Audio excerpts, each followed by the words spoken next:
¿Sabías que puedes solicitar la sabiduría y obtenerla? En este repaso de la lección número 9 descubriremos lo vital de la escuela sabática. Estudiemos juntos esta lección titulada Anden como sabios.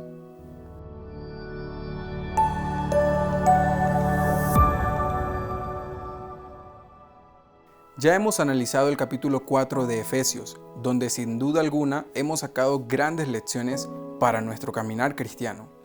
Ahora, el apóstol Pablo, en Efesios 5, presenta el proceso del cristiano. Ya se ha conformado la iglesia y se ha dado énfasis en el cambio de vida después de aceptar a Jesús. Ahora es importante saber cómo mantener una vida con Jesús. Debo andar en sabiduría. En Efesios 5, del 1 al 20, Pablo presenta el contraste entre la vida del pagano y la vida del creyente. Observamos que los paganos consideraban que las vacuencias, fiestas, las relaciones sexuales eran parte de su vida. Por otra parte, se presenta el estilo de vida de los creyentes, que es caracterizado por la bondad, justicia y verdad.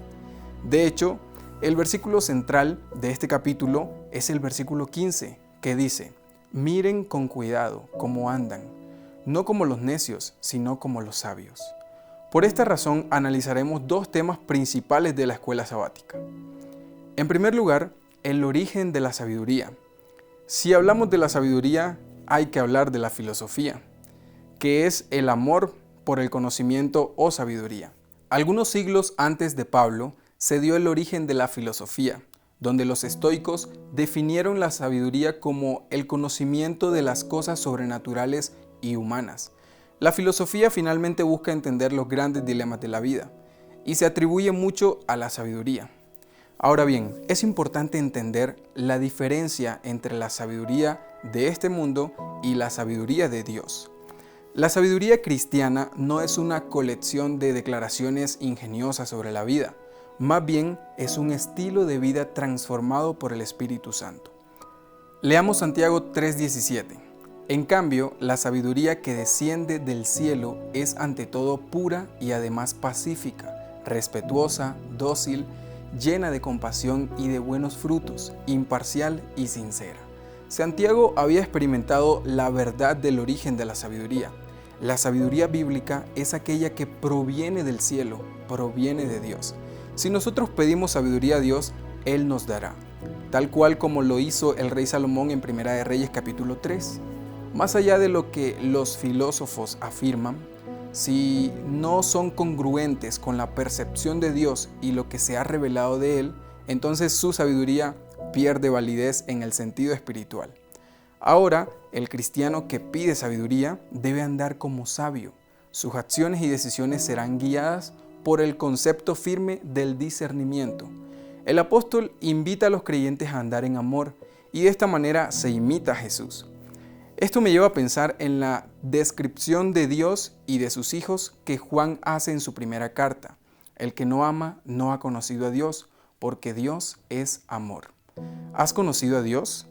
Ama a tu familia, ama a tus amigos, ama a aquellos que te hacen mal, ama a todos. Continuando con el tema de la sabiduría, me gustaría que pensemos en algo. La inteligencia es la habilidad que tenemos para aprender, comprender y aplicar conocimientos.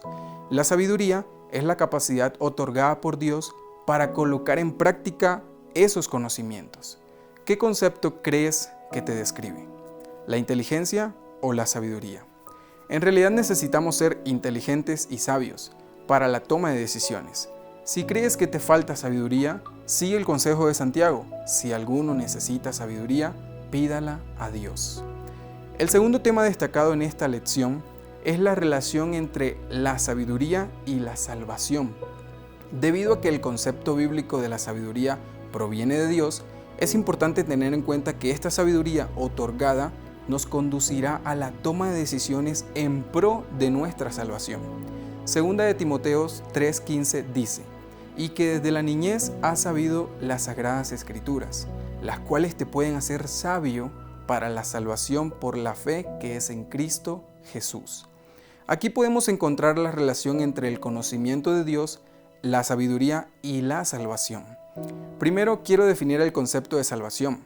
Es el proceso por el cual la relación divino-humana se restaura y el hombre tiene la oportunidad de disfrutar de una vida eternamente mediante la fe que profesa en Cristo. En Efesios 5, Pablo dice a los efesios que eran tinieblas, pero ahora que han aceptado a Jesús, son hijos de la luz. Y explica que andar en la luz es desarrollar frutos de la luz y vivir de tal manera que agrade a Dios. Ahora, ya siendo hijos de la luz, ya conociendo a Dios, debemos pedir a Dios sabiduría para la toma de decisiones en nuestro andar cristiano. La sabiduría que Dios da nos direccionará a la salvación. Pero mucho cuidado con esto, porque esto no significa que somos salvos por nuestras acciones. Somos salvos por gracia, mediante la fe, pero la fe nos conduce a actuar de manera recíproca con Dios y con el prójimo. En síntesis, andar en la sabiduría es, en primer lugar, aceptar que la sabiduría proviene de Dios y que ésta nos ayudará en nuestra vida. En segundo lugar, obedecer, hacer, actuar, no para ser salvo, sino porque ya somos salvos. Todos tenemos el privilegio de disfrutar de la sabiduría.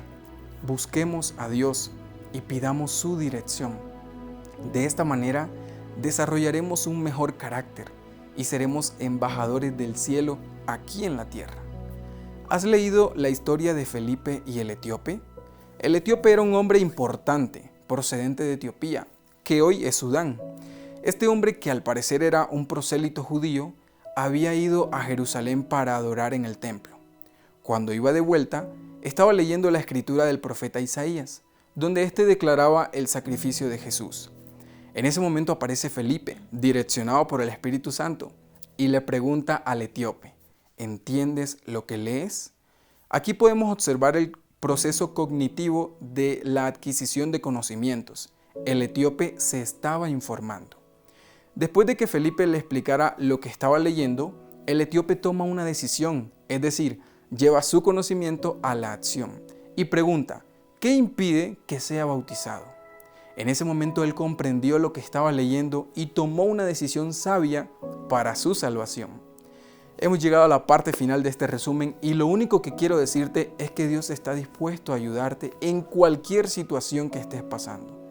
Si tienes que tomar una decisión importante en tu vida y aún no lo haces por miedo o por algún otro factor, pide a Dios sabiduría y empieza a actuar de manera congruente con esa petición.